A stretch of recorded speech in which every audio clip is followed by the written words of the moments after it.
Hey everyone, so I wanted to talk about some of the choice boards that I'm going to be posting for you to work on with your kiddos at home. They just go through different ideas that you can do. Some of them are independent and some of them require a parent and the child. I wanted to make note on our technology board, some Jack Hartman videos. Those can be brought up on YouTube. Our kiddos really like Jack Hartman, and he's fun and has a lot of skills that they can learn while singing and moving. It also works on the TV, so if that's something, if you have an extra TV in the home or if you're working on your computer, you can pull it up if you have a smart TV. PBS Kids is also really good if you have a laptop or a computer. It talks about different songs, it has games that they can play, and most of our kids at this point can figure out how to work some of these websites independently. Sometimes you might not realize it, but their brains are just so smart, and technology is just something that they've grown up with if they have it at home, so they're able to manipulate. I definitely would suggest keeping an eye out on the browsers, but they are able to manipulate these kid-friendly websites. Next, we have the math boards. Before we go into some of the content, I just wanted to talk about how each board almost looks like a bingo card. And they can be printed off online, but if you don't have a printer, you can always make your own. You can get a piece of notebook paper, cardstock, construction paper, and draw your own board. And you wouldn't have to write out all of these blurbs, I suppose, if you want to call them. They're kind of long. You could just make little pictures or little notes for yourself, and you could complete maybe 5 activities a day, one from each board, and then hopefully by the end, and we're back in May, then you might have some boards that you've completed, and they're good family time with your kids. And also some of them work on their independent skills.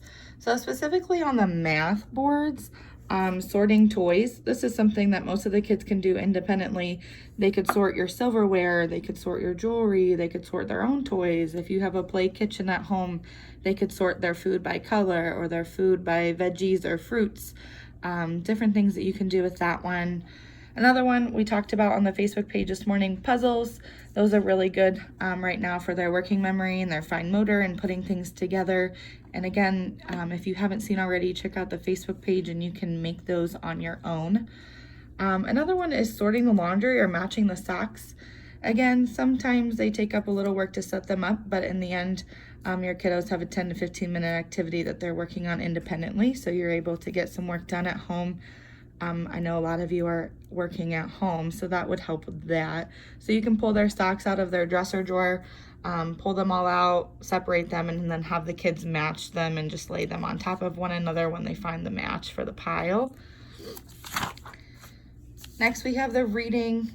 It's always good to read to your kiddos. Try to read at least 1 book a day. I'll be starting my YouTube read alouds with 1 book a day. Another idea, as far as reading, you can always let the children read to you. They might not know the words yet, but they're able to talk about the pictures. They're able to talk about what they see in the book. So kind of go through a picture walk. You can tell 1 page and they can tell 1 page. It's something different rather than them just always listening and answering your questions. Movement's a huge one. I know we're all kind of cooped up in the house.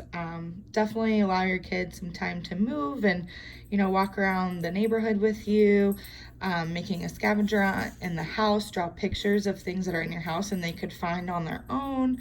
But you can always follow the choice boards and pick ones that work for you and your child. And we also have some art and sensory. The kiddos really enjoy our art time during class. And they really enjoy our sensory table. I know a lot of parents have in the past just bought a clear Walmart tub. You can even get them at Dollar Tree and just fill them with things that the kids can play with. It'll really keep them occupied for hours.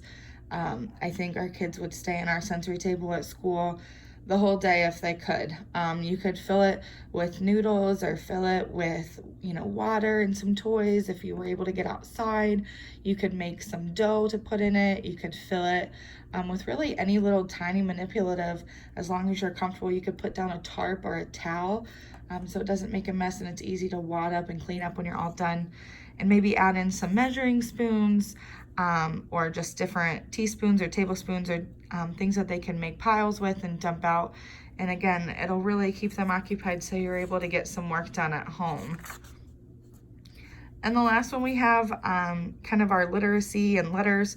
A lot of these have to do with the letters in the alphabet or words.